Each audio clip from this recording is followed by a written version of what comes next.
means is NCDOT can now enforce their laws on your property. It doesn't affect land use at all. And we specifically ask, hey, does this preempt our land use? No, no, no, it doesn't. And actually, again, I'm not a lawyer, but Lori, could I ask you maybe to summarize that more eloquently or accurately? What I'm saying, like what the position is that we've heard and why we're here? Sure, if the council would like me to talk about the legal matter in open session. I would say yes, that this is in the public interest, that we should get it out in the open. Sure. Yes. Yes. Okay. Yes. More than three there.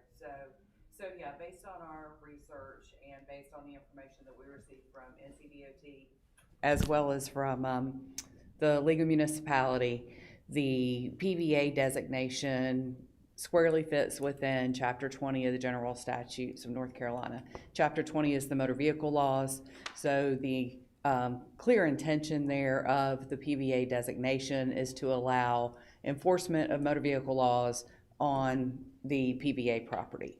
That's why the stop sign could be put up and could be enforced on the subject property. The question is then whether that PVA designation preempts our local zoning authority, because no one is suggesting or attempting to want to take away the PVA designation. That's something that DOT gives, and as the attorney stated, you know, it's not something that we would have the authority to take away. So the PVA designation would remain.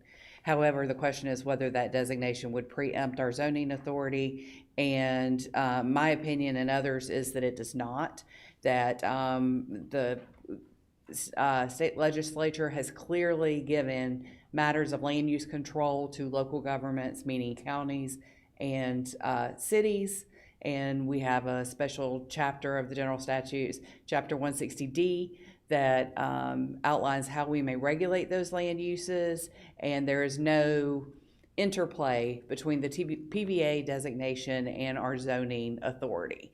So our opinion is that our zoning authority is not preempted, which means that we can still regulate the use of the land. The land use designation in this instance is rural residential, allows for residential, does not allow the use of student parking as an accessory use per our UDO. So that's where we're getting into the conflict. It's not with the PVA, but with the zoning. A zoning amendment, a change to the UDO would be the way to move forward if this property owner wanted to continue using the property for parking. So just to be clear, a change in the zoning, we do have zoning ordinances that would allow for student parking and for a commercial business to be used in this area. Let me hear you again. We do have zoning